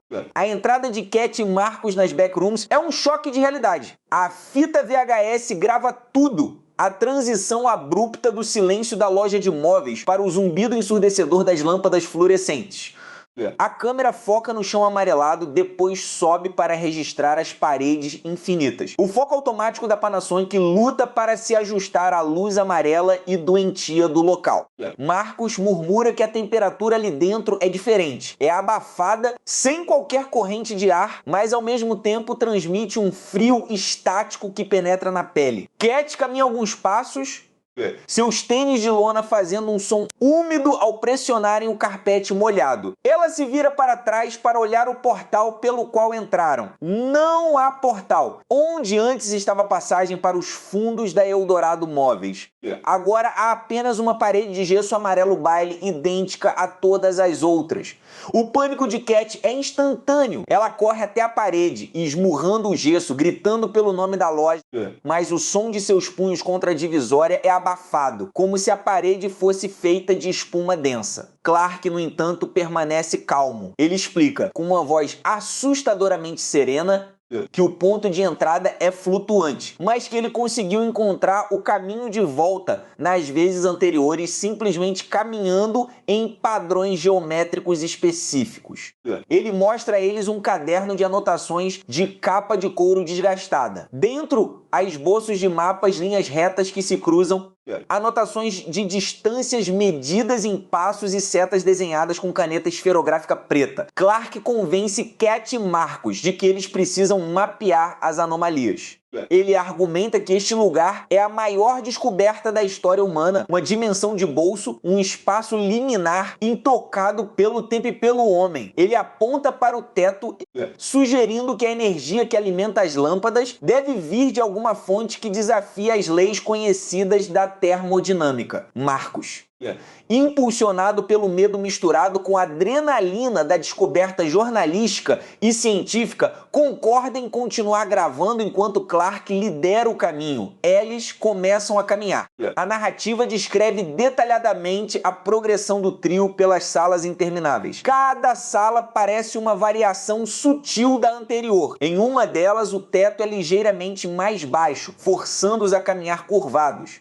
Em outra, o carpete está tão encharcado que a água escura sobe até os tornozelos deles, exalando um odor insuportável de decomposição orgânica e produtos químicos industriais. O tempo começa a perder o sentido. No visor da câmera de Marcus, as horas passam, mas a luz amarela e constante das lâmpadas não muda. Não há dia, não há noite, apenas a eternidade do meio-dia artificial. A tensão entre o grupo começa a escalar. Cat percebe que o caderno de Clark não faz sentido prático. Os mapas que ele desenha mostram caminhos que se cruzam no papel, mas que na realidade física do local deveriam colidir uns com os outros. É como se a geometria das backrooms estivesse se alterando ativamente atrás deles, reconfigurando os corredores no momento em que eles deixam de olhar para trás. Ela exige que eles parem e tentem encontrar o ponto de origem. É durante uma discussão acalorada entre Cat e Clark em uma sala de canto de formato triangular que o primeiro sinal de perigo real se manifesta. Através do zumbido das lâmpadas, um som diferente começa a ecoar pelos corredores distantes. Não é um som humano, é um ruído metálico e rítmico, como garras de metal arrastando-se lentamente sobre o gesso seco, acompanhado por uma respiração pesada, mecânica e distorcida. Semelhante ao som de um fole industrial antigo, o pânico se instala de forma definitiva. Marcus desliga a luz auxiliar da câmera e mantendo apenas o visor ligado para não atrair o que quer que esteja produzindo aquele som. Os três se encolhem contra uma das divisórias de gesso, prendendo a respiração. A câmera treme violentamente nas mãos de Marcus. Através da lente, a imagem capta a silhueta distorcida de um corredor a cerca de 30 metros de distância. A luz daquela seção pisca uma, duas vezes e depois se apaga completamente, mergulhando aquela parte do labirinto em uma escuridão absoluta do escuro. O som de garras se aproxima. Clark, em um momento de aparente transe ou loucura, dá um passo à frente, como se quisesse se comunicar com a entidade. Cat o puxa de volta com força, sussurrando um aviso desesperado. A entidade não se revela totalmente à luz amarela, mas a câmera de Marcus registra, por uma fração de segundo na borda do quadro, uma massa de filamentos escuros, semelhantes a cabos de metal retorcidos e longos apêndices, que parecem imitar a forma humana de maneira grotesca e desproporcional. O trio corre. A fuga pelas backrooms é descrita como uma descida caótica ao pânico sensorial. Eles correm sem direção, virando à esquerda e à direita, atravessando salas idênticas, enquanto o som das garras e o eco da respiração mecânica parecem vir de todas as direções ao mesmo tempo, reverberando pelas paredes de gesso. O carpete molhado dificulta a corrida e Cat escorrega em um ponto, caindo de joelhos na água suja, mas Marcus a levanta rapidamente, sem nunca soltar a câmera que continua a gravar o teto amarelo passando em alta velocidade no visor. Eles finalmente encontram uma sala menor com uma abertura estreita na parede que leva a uma espécie de duto de ventilação desativado na altura do chão. Eles se espremem para dentro do espaço apertado e escuro, permanecendo em silêncio absoluto por horas que parecem dias. O som da entidade diminui gradualmente, até ser novamente substituído apenas pelo zumbido onipresente das lâmpadas, quando finalmente saem do duto. Exaustos, desidratados e com a sanidade no limite, eles percebem a pior das realidades. Clark desapareceu. Ele não entrou no duto com eles. No caos da perseguição, ele se separou ou talvez tenha escolhido seguir um caminho diferente. Cat e Marcus passam o que parecem ser dias procurando por Clark. Eles gritam seu nome até que suas vozes fiquem roucas, mas o som não se propaga adequadamente naquele ambiente. As paredes de gesso e o carpete parecem absorver as frequências sonoras altos, abafando os gritos a poucos metros de distância. Eles encontram vestígios dele, uma página rasgada de seu caderno de notas contendo um desenho confuso de uma espiral infinita, e mais tarde sua lanterna de metal, caída no chão de uma sala vazia, com a lente rachada e a lâmpada queimada.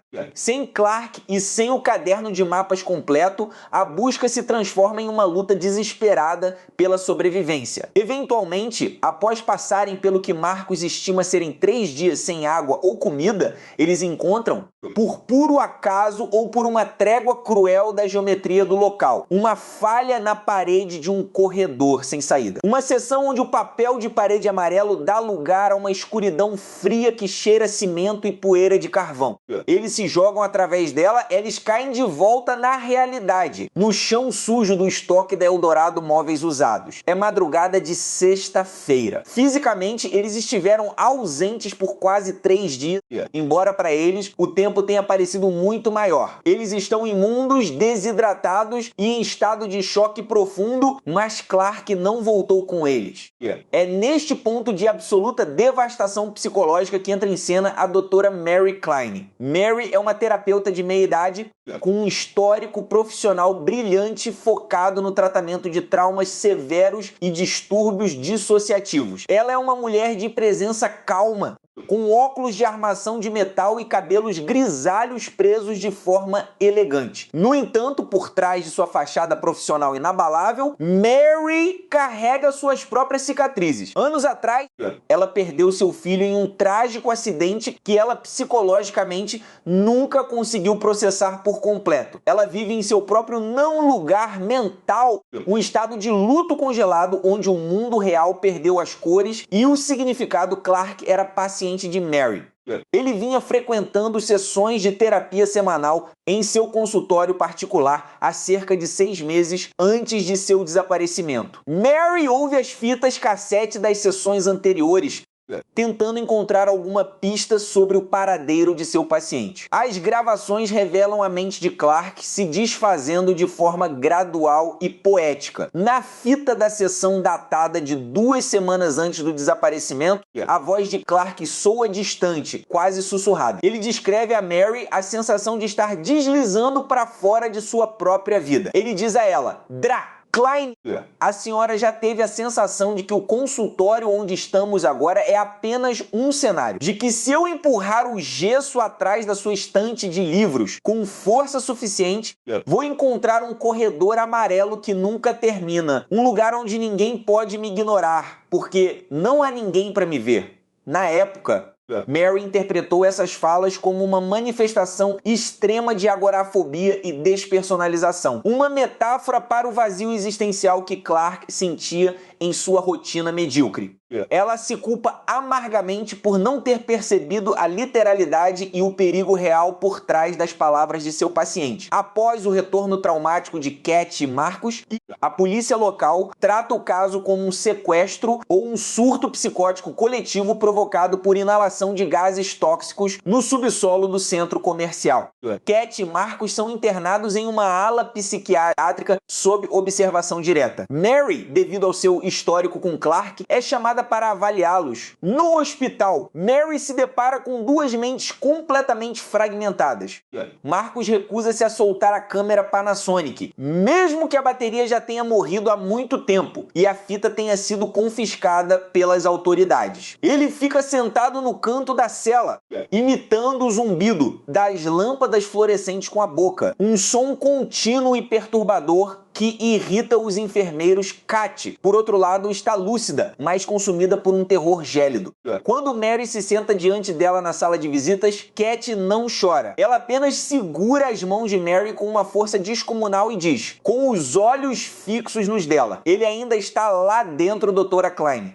Mas ele não está sozinho. O que quer que more naquele lugar está usando os pensamentos dele para construir mais salas. Clark está se tornando o labirinto. E se nós não formos buscá-lo, O labirinto vai continuar crescendo até engolir a loja, a rua. E tudo que nós conhecemos, Mary inicialmente tenta aplicar seus métodos clínicos padrão, mas as evidências começam a se acumular de forma inexplicável.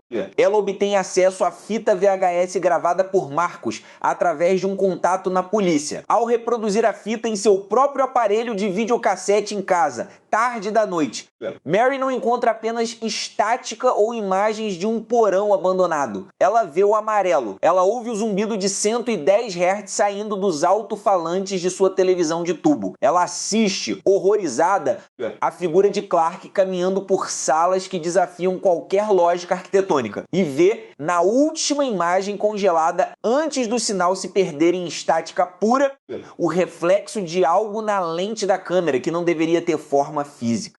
Mary percebe que a única maneira de salvar a si mesma de sua própria culpa e de resgatar o homem que ela falhou em ajudar é confrontar o impossível. Ela decide ir até a Eldorado Móveis Usados, agora interditada pela polícia, mas ainda acessível através de uma entrada lateral de serviço que ela conhecia pelas descrições detalhadas que Clark fizera em suas sessões. Armada com um gravador cassete portátil para registrar suas observações clínicas, uma lanterna e o diário de Clark que ela recuperou secretamente dos pertences de Cat, Mary Klein caminha em direção ao subsolo do centro comercial. A noite está fria e silenciosa, a névoa cobrindo as ruas da cidade como um lençol cinzento. Ela entra na loja escura. Os móveis usados parecem sentinelas silenciosas sob a luz fraca de sua lanterna. Ela caminha até os fundos, passando pelas divisórias de escritório desativadas até chegar à estante de mogno maciço. A parede atrás dela exala uma vibração quase imperceptível, um calor residual que contrasta com o ar congelante do subsolo. Mary desliga a lanterna por um momento. Na escuridão completa, ela percebe um brilho amarelo pálido, uma luz difusa que emana diretamente do gesso sólido. Ela estende a mão trêmula. Ela lembra-se do filho perdido, da sensação de vazio que a consumiu por anos,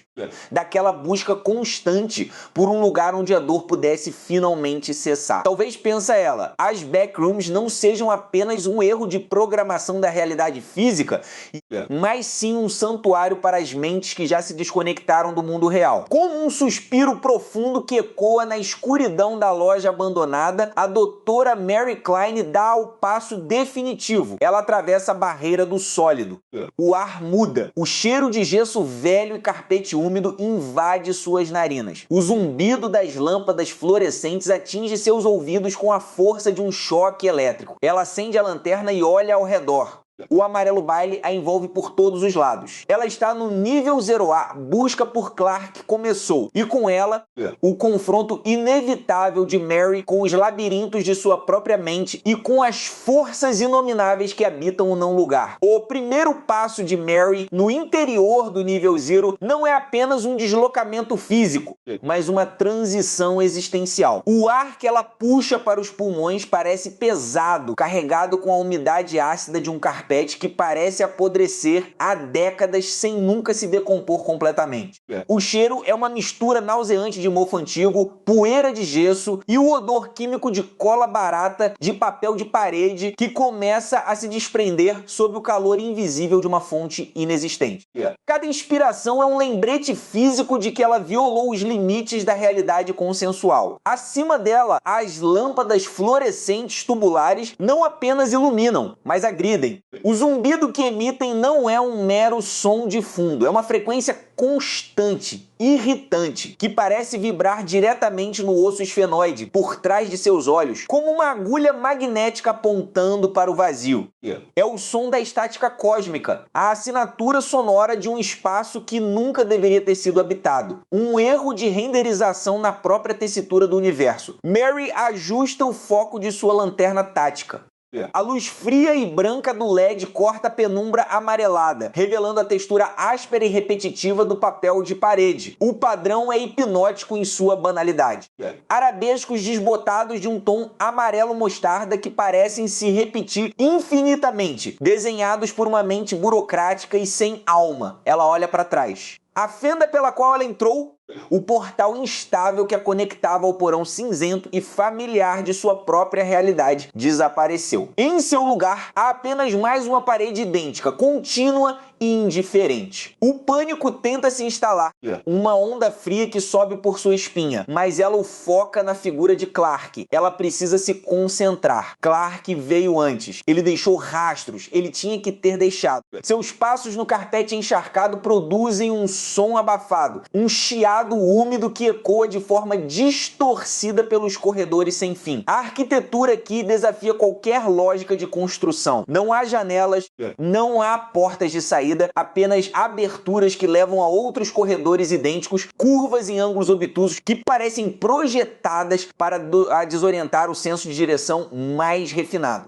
Mary caminha com a mão esquerda encostada na parede, uma técnica clássica de navegação em labirintos, mas logo percebe que a própria parede parece mudar sutilmente de textura sob a ponta de seus dedos, ora fria como gesso, ora levemente morna, como se escondesse uma atividade biológica por trás da superfície inanimada. Após o que parecem horas de uma caminhada silenciosa e opressiva, onde o tempo perde a sua métrica habitual e se expande em uma agonia elástica, Mary encontra o primeiro indício físico da passagem de Clark. No cruzamento de 3 corredores que se assemelham a uma bifurcação sem sentido, ela avista algo caído no chão. Seus batimentos cardíacos aceleram, martelando contra as costelas. Ela se aproxima devagar, a lanterna trêmula iluminando o objeto. É uma caderneta de capa de couro preta, parcialmente encharcada pela água fétida do carpete. Ela se ajoelha, ignorando a umidade fria que penetra o tecido de suas calças, e recolhe o objeto com mãos trêmulas. Ao abrir as páginas coladas pela umidade, Mary reconhece a caligrafia apressada e quase ilegível de Clark.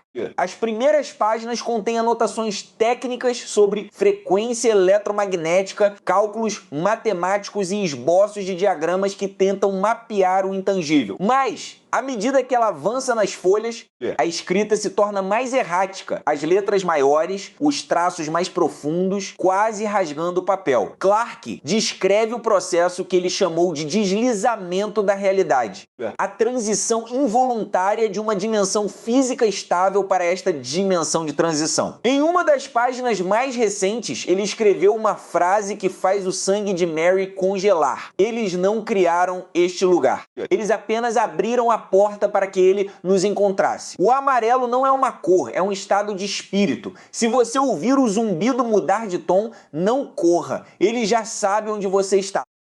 A leitura é interrompida por um som que não pertence ao zumbido monótono das lâmpadas. É um estalido seco, como o de um galho de árvore se rompendo sob o peso de algo pesado, seguido por um arrastar lento e pesado. O som vem do corredor à sua direita, um corredor que parece se estender até uma escuridão onde a luz de sua lanterna não consegue penetrar completamente. Mary apaga a lanterna instantaneamente. A escuridão que a envolve é quase sólida, interrompida apenas pelo brilho fraco e doentio que emana de algumas lâmpadas distantes. Ela prende a respiração, o peito doendo pelo esforço de manter o silêncio absoluto. Na penumbra, a silhueta do corredor à frente começa a se alterar. A geometria perfeita das paredes parece se distorcer. O que surge da escuridão não é uma criatura de carne e osso, mas uma monstruosidade de proporções impossíveis e movimentos desconexos. Uma massa esguia, composta por filamentos negros que se assemelham a cabos de metal retorcidos ou a galhos secos de uma árvore morta, move-se com uma lentidão espasmódica. A criatura não caminha, ela parece se projetar para frente através de espasmos mecânicos. Seus membros longos e finos batendo contra o papel de parede amarelo com um som seco e rítmico. É a personificação do Bactíria, uma entidade que parece ser uma extensão da própria anomalia do não-lugar, um sistema imunológico corrompido que busca purgar qualquer elemento estranho que ouse entrar em seu território. Mary recua milímetro por milímetro, suas costas coladas à parede úmida. Ela sente a vibração do metal retorcido da entidade através do próprio chão. A criatura para exatamente no cruzamento onde ela estava a poucos segundos. Ela move a parte superior de seu corpo amorfa de um lado para o outro, como se estivesse farejando o ar, ou melhor, sintonizando a assinatura vibracional da intrusa. Mary fecha os olhos, sua mente correndo para as memórias de Clark, para as noites em que ele ficava acordado no laboratório improvisado, murmurando sobre como a percepção humana é o único farol que essas entidades usam para caçar. Se você não acreditar que está ali, talvez elas também não acreditem. Ela tenta esvaziar sua mente, focar em um ponto de calma absoluta em meio ao caos, controlando os batimentos cardíacos que parecem ecoar como tambores de guerra no silêncio do labirinto. A criatura emite um som agudo, um guincho que mistura estática de rádio analógico com o choro distorcido de uma criança, uma cacofonia que faz os dentes de Mary vibrarem de dor. Ela se move, mas não em sua direção. Seus espasmos a levam pelo corredor oposto, sua silhueta negra, desaparecendo lentamente na névoa amarela, até que apenas o som de seus passos mecânicos e o zumbido padrão das luzes permaneçam. Mary exala o ar que prendia, sentindo o suor frio escorrer por sua têmpora. Ela sabe que não pode permanecer ali. O nível 0 é um filtro que consome a sanidade de quem nele entra, e transformando a mente em um deserto tão árido quanto os corredores que a cercam. Ela precisa avançar e encontrar um ponto de transição, uma zona de colisão onde a física se rompe ainda mais, permitindo a passagem para os níveis inferiores, onde ela acredita que Clark possa estar tentando encontrar uma saída. Ela volta a caminhar, mas agora a paisagem começa a manifestar uma nova forma de hostilidade: a manipulação psicológica. Ao dobrar um corredor particularmente longo, a luz de sua lanterna revela algo incongruente com o vazio do nível 0. No chão, no centro do corredor, há uma cadeira de balanço de madeira escura, idêntica à que pertencia à sua avó, um objeto de sua infância que evoca memórias de segurança e perda. Mary para, a mente vacilando diante da impossibilidade de tal visão.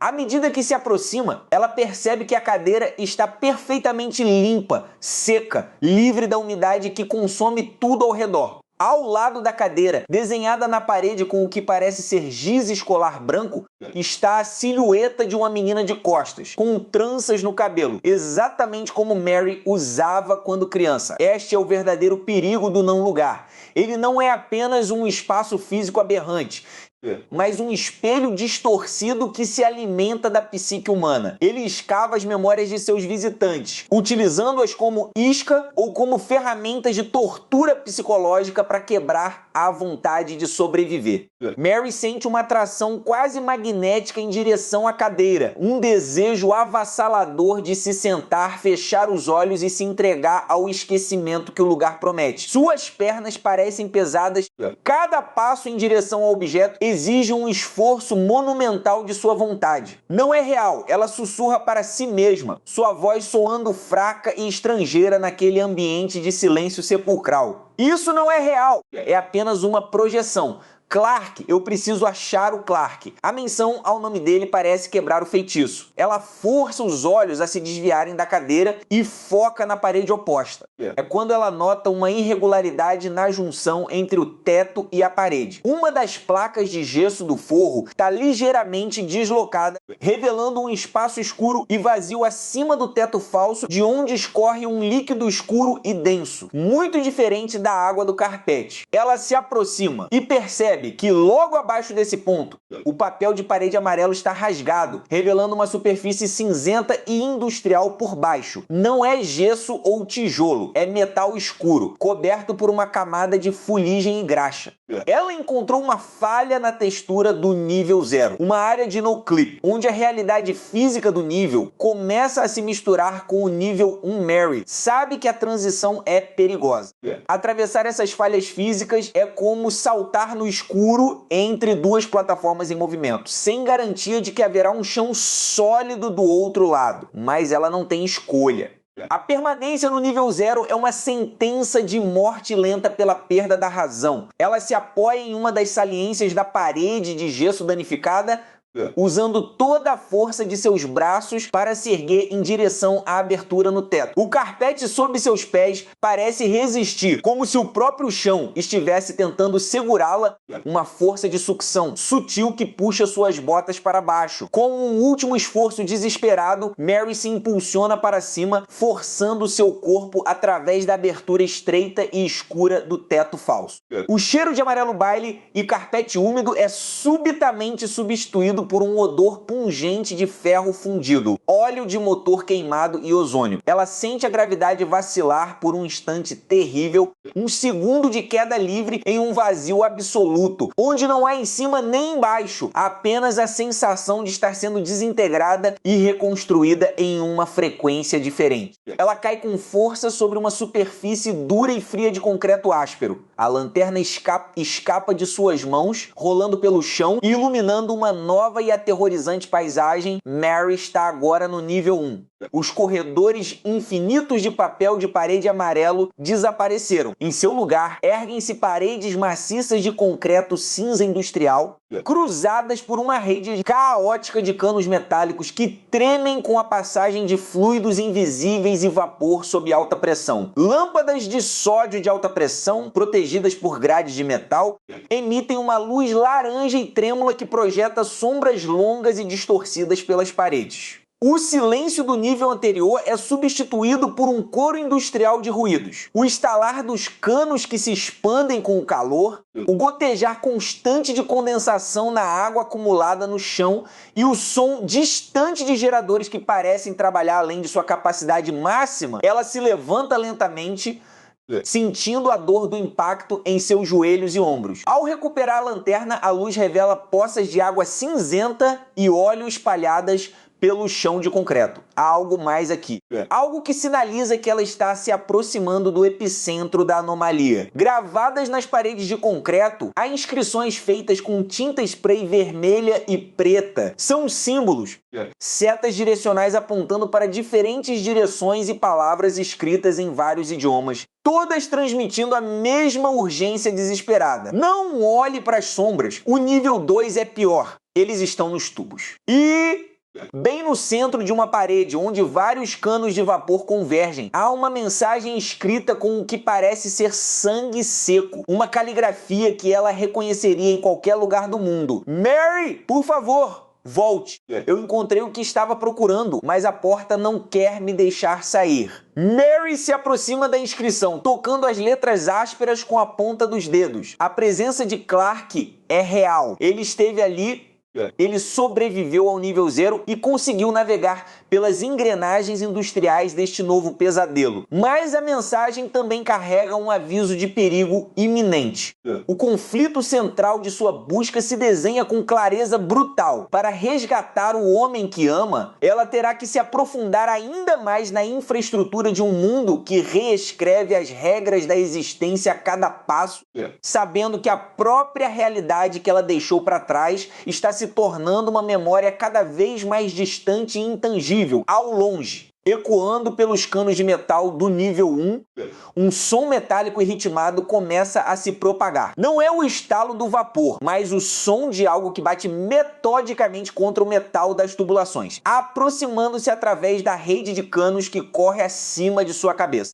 A caçada recomeçou, e o não-lugar não tem intenção de deixá-la escapar. Cada batida contra o metal ressoa não apenas nos encanamentos, mas diretamente no centro nervoso de sua espinha. O som é seco, implacável, desprovido de qualquer compasso humano. É o ritmo de algo que calcula a distância entre si e sua presa através da vibração do ferro e do concreto. Ela não respira. O ar saturado com odor sufocante de ozônio, poeira industrial e água estagnada queima suas vias respiratórias como vidro moído. Ela sabe que no nível 1 as regras de segurança são uma ilusão frágil. As paredes de concreto cinzento, manchadas por uma umidade antiga e de origem duvidosa, parecem se estreitar à medida que ela força suas pernas cansadas a se moverem. Cada passo ecoa no chão molhado, criando uma assinatura acústica que entrega sua posição a cada fração de segundo.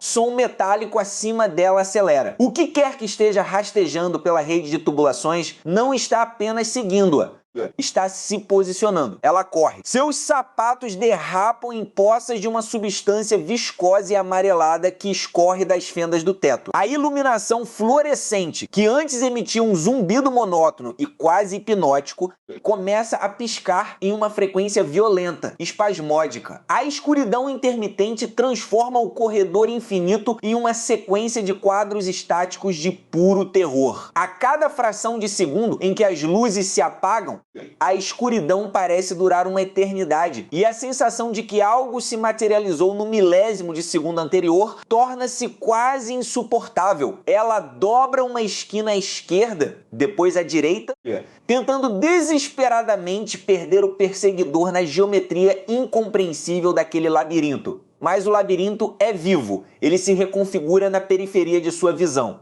Portas que deveriam levar a salas de serviço agora revelam abismos de escuridão absoluta ou paredes sólidas de tijolos ásperos.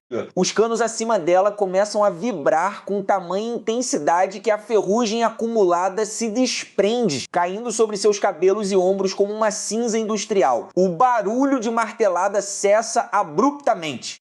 O silêncio que se segue é pior. É um vácuo sonoro que pressiona seus tímpanos. Ela para, encostando as costas contra a parede fria de concreto, tentando controlar a arritmia cardíaca que ameaça romper seu peito. Seus olhos se arregalam na penumbra, buscando qualquer movimento. Acima dela, a cerca de 10 metros de distância, uma junta de dilatação da tubulação principal começa a ceder. O metal range distorcendo-se como se estivesse sendo mastigado por dentes invisíveis. Uma fenda se abre, que emerge da escuridão do cano, não possui uma forma biológica definida. É uma abominação de fios pretos e retorcidos, semelhantes a tendões de aço carbono, que se aglutinam em torno de uma carcaça que lembra vagamente um torso humano mutilado. Não há rosto, mas sim uma fenda vertical na massa de cabos elétricos e fibra ótica que brilha com uma luz amarelada e doentia, mimetizando a própria cor das lâmpadas do teto.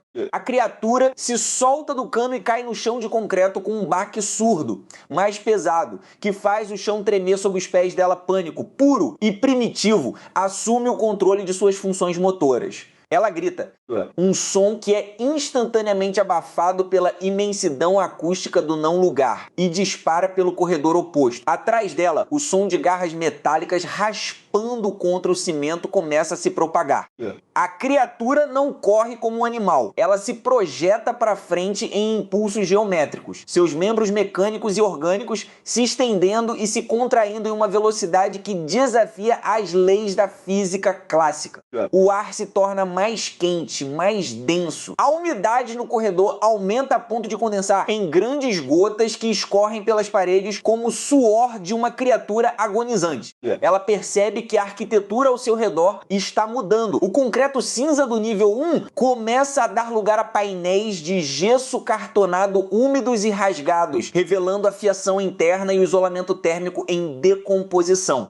O tapete úmido e fedorento do nível 0 reaparece sob seus pés, mas desta vez está encharcado de um líquido escuro que cheira a óleo de motor e sangue coagulado. Ela está retrocedendo? Ou o não-lugar está colapsando suas próprias dimensões para encurralá-la? A exaustão física começa a cobrar seu preço. Seus músculos queimam com o acúmulo de ácido lático. Sua visão periférica começa a escurecer, limitada pelo efeito túnel do terror extremo. Ela vê uma abertura à frente, uma porta de metal pesado, parcialmente entreaberta, que exala uma luz avermelhada e pulsante. Sem hesitar, ela se joga contra a folha de metal, caindo em uma sala claustrofóbica e empurrando a porta com todo o peso de seu corpo para fechá-la. Ela encontra uma barra de ferro caída no chão e a trava na maçaneta, criando uma barricada improvisada. Do outro lado da porta, o impacto é imediato. Algo massivo colide contra o metal com uma força que faz as dobradiças rangerem e o batente de concreto rachar. Ela recua cambaleando,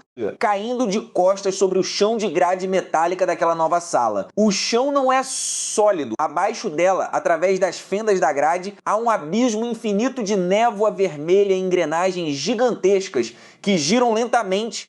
Sem produzir som algum, ela se levanta, apoiando-se em uma mesa de controle industrial que repousa no centro da sala. A mesa está coberta por uma camada espessa de poeira e componentes eletrônicos desmantelados. No centro da bancada há uma câmera de vídeo antiga, modelo VHS dos anos 90, com a luz de gravação piscando em um tom de vermelho idêntico à luz que emana do abismo sob seus pés. É uma incongruência temporal absurda, mas naquele lugar a lógica é uma moeda sem valor. Atrás da porta, as batidas cessam novamente. Em vez do impacto brutal, ela ouve um som que faz seu coração parar por completo. É uma voz. Não uma voz monstruosa ou distorcida, mas uma voz extremamente familiar, doce e carregada de uma preocupação genuína. É a voz de sua própria mãe, chamando seu nome de infância, o apelido que ninguém mais conhecia. A voz implora para que ela abra a porta, dizendo que a busca terminou, que o jantar está na mesa e que ela está segura agora, ou o impacto psicológico dessa simulação é devastador. As lágrimas turvam sua visão. Por um milésimo de segundo, sua mão se estende em direção à fechadura da porta barricada. O desejo de ceder à ilusão, de abraçar o fim daquela jornada torturante, mesmo que isso signifique a morte, é quase irresistível. No entanto, ela olha para a tela de monitoramento acoplada à mesa de controle. O monitor de tubo de raios catódicos exibe a imagem da câmera externa O, que está do outro lado da porta. Não é sua mãe. É a criatura de fios e metal, mas agora sua fenda central está aberta, revelando uma bocarra composta por centenas de agulhas de costura enferrujadas que vibram em alta frequência, moldando o ar para reproduzir as frequências sonoras da voz humana que ela acabou de ouvir. A criatura está aprendendo, ela está decodificando suas memórias, suas fraquezas, usando o próprio medo dela como matéria-prima para a caça. Uma onda de repulsa e raiva substitui o medo. Ela recua da porta, aproximando-se da câmera de vídeo na bancada. Ao tocar no aparelho, a fita VHS dentro dele ejeta automaticamente com um estalo seco. Ela pega a fita. Na etiqueta adesiva, há algo escrito à mão, com uma caligrafia trêmula, mas que ela reconhece instantaneamente como sendo sua. A data escrita na fita é de 20 anos no futuro. A dissonância cognitiva é dilacerante. Como ela poderia ter gravado algo no futuro? Em um lugar que parece existir fora do tempo, ela insere a fita novamente e pressiona o botão de reprodução no monitor quebrado. A tela chia, exibindo estática antes de focar em uma imagem trêmula.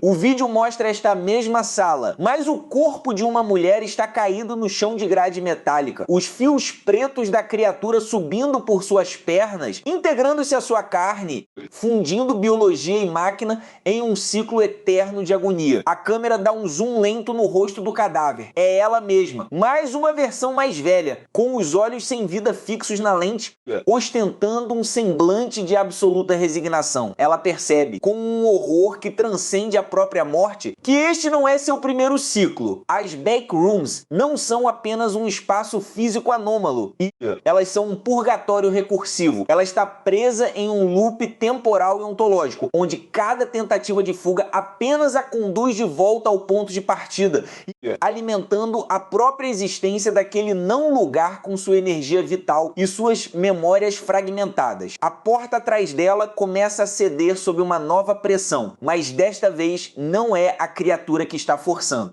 As próprias paredes da sala de controle começam a se curvar para dentro, como se o espaço tridimensional estivesse sendo esmagado por uma força gravitacional invisível. As grades do chão começam a se soltar, caindo uma a uma no abismo de névoa vermelha abaixo. A criatura finalmente consegue romper a barricada. A porta de metal voa longe, atingindo a mesa de controle e destruindo o monitor em 1000 pedaços de vidro e faíscas. O monstro avança, seus tentáculos de metal e tendões se estendendo como lanças em direção ao peito dela, sem ter para onde ir, com a realidade